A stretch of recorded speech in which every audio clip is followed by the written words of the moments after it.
Hi friends, అందరికీ నమస్కారం. Welcome to my channel. ఈరోజు మన ఛానల్లో మరొక కొత్త రెసిపీ వచ్చేసి మెంతికూర మరియు పెసరపప్పుతో కర్రీని చాలా సింపుల్గా మంచి రుచికరంగా కుక్కర్లో ఎలా చేయాలో చూద్దామండి. ఇలా చేసిన ఈ కర్రీ అయితే చాలా టేస్టీగా ఉంటుందండి. రైస్లోకే కాకుండా చపాతీలోకి కూడా మంచి రుచికరంగా ఉంటుంది. మీరు కూడా ఇలా ఒకసారి ట్రై చేసి చూడండి.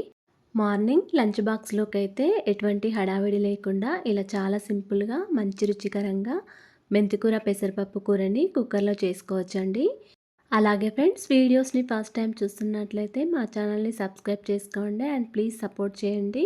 మరెంతో టేస్టీగా చాలా సింపుల్గా ఈ మెంతికూర పెసరపప్పు కూరని ఇప్పుడు ఎలా చేయాలో చూసేద్దాం. ఈ కూర కోసం ఒక కప్పున్నర వరకు పెసరపప్పును తీసుకొని ఒక 2-3 సార్లు శుభ్రంగా వాటర్తో కడుక్కోవాలి. దీనిలో తగినన్ని వాటర్ వేసుకొని ఒక 10 నిమిషాల వరకు నానబెట్టుకొని ఉంచుకోండి. తర్వాత మెంతికూర వచ్చేసి ఒక కట్ట వరకు తీసుకున్నానండి. ఇలా మెంతికూరను కాడలేమీ లేకుండా ఆకులు మాత్రమే తెంపుకొని పెట్టుకోవాలి. మీరు కావాలనుకుంటే ఈ మెంతికూరను సన్నగా అయినా తరుక్కొని పెట్టుకోవచ్చండి. ఇలా తెంపుకున్న మెంతికూరనంతా కూడా ఒక 2-3 సార్లు శుభ్రంగా వాటర్తో కడుక్కొని పెట్టుకోవాలి. తర్వాత స్టవ్ ఆన్ చేసుకొని ఒక కుక్కర్ పెట్టుకోవాలి. నేను కుక్కర్లో చేస్తున్నాను కాబట్టి కుక్కర్ పెట్టుకున్నానండి. మీరు కావాలనుకుంటే గిన్నెలో అయినా ఈ కూరను చేసుకోవచ్చు. తర్వాత దీనిలోకి ఒక 1½ టీ స్పూన్ వరకు ఆయిల్ వేసుకోవాలి. ఆయిల్ వేడైన తర్వాత ఒక టీ స్పూన్ వరకు జీలకర్ర ఆవాలు వేసుకొని ఫ్రై చేసుకోవాలి. తర్వాత ఒక 3 వరకు ఎండుమిర్చి, ఒక 4 వరకు వెల్లుల్లి రెబ్బలు పొట్టు తీసినవి కచ్చా పచ్చాగా దంచి వేసుకోండి. ఈ కూరలోకి ఎండుమిర్చి, వెల్లుల్లి రెబ్బలు వేయడం వల్ల చాలా టేస్టీగా ఉంటుందండి. అలాగే ఒక 3-4 వరకు పచ్చిమిర్చి, ఒక పెద్ద సైజు ఆనియన్ని కట్ చేసుకొని వేసుకోవాలి. అన్నీ కూడా చక్కగా ఫ్రై అయిన తర్వాత దీనిలోకి మనం శుభ్రంగా కడుక్కొని పెట్టుకున్న మెంతి కూరనంతా కూడా వేసుకోవాలి. ఇలా పోపులో మెంతి కూరనంతా కూడా వేసిన తర్వాత ఒకసారి మొత్తం అంతా కలుపుకోవాలి. మనం వేసిన పోపు అంతా కూడా మెంతి కూరలో కలిసే విధంగా బాగా కలుపుకోవాలండి.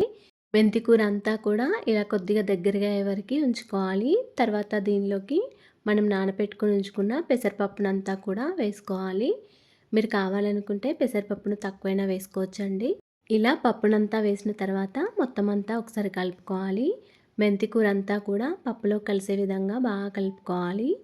స్టవ్ని సిమ్లో పెట్టుకుంటూ ఈ పప్పునంతా కూడా కొద్దిసేపు ఫ్రై చేసుకోవాలి. పప్పు మరియు మెంతి కూరనంతా కూడా ఒక 5 మినిట్స్ వరకు ఫ్రై చేసుకోవాలి. తర్వాత దీనిలోకి ఒక టీ స్పూన్ వరకు అల్లం వెల్లుల్లి పేస్ట్, ఒక పావు టీ స్పూన్ వరకు పసుపు, 1½ టీ స్పూన్ వరకు కారం, రుచికి సరిపడా సాల్ట్ని కూడా వేసుకొని మొత్తం అంతా ఒకసారి కలుపుకోవాలి. ఇలా అన్ని ఇంగ్రీడియంట్స్ కూడా పప్పులో కలిసే విధంగా చక్కగా కలుపుకోవాలండి. ఇప్పుడు ఈ పప్పుని ఒక 2 నిమిషాల వరకు ఇలాగే కలుపుకుంటూ ఫ్రై చేసుకోవాలండి. ఇలా కొద్దిసేపు ఫ్రై చేసిన తర్వాత దీనిలోకి ఒక చిన్న టీ గ్లాస్తో గ్లాసున్నర వరకు వాటర్ వేసుకోవాలి. ఎక్కువగా వాటర్ వేసుకోకండి, పప్పు అనేది మెత్తగా ఉడికిపోతుంది. పప్పు మెత్తగా ఉడికితే మనకి మెంతి కూర పెసరపప్పు కూర టేస్టీగా ఉండదండి. అందుకే కొన్నే వాటర్ వేసుకోవాలి. ఇలా కొన్ని వాటర్ వేసిన తర్వాత మొత్తం అంతా ఒకసారి కలుపుకొని కుక్కర్ మీద మూత పెట్టుకోవాలి. ఇలా కుక్కర్ మీద మూత పెట్టుకొని ఒక 2 విజిల్స్ వచ్చే వరకు ఉంచుకోండి. ఎక్కువగా విజిల్స్ వస్తే మనకి పప్పు మెత్తగా ఉడికిపోతుంది కాబట్టి 2 విజిల్స్ వచ్చిన తర్వాత స్టవ్ ఆఫ్ చేసుకోండి. తర్వాత కుక్కర్ మూత పైన విజిల్లోని గాలి మొత్తం పోయే వరకు ఉంచుకొని మూత తీసేసి కూరనంతా కూడా ఒకసారి బాగా కలుపుకోవాలి. చూడండి మనకి పప్పు అనేది ఎంత పొడి పొడిగా వచ్చిందో.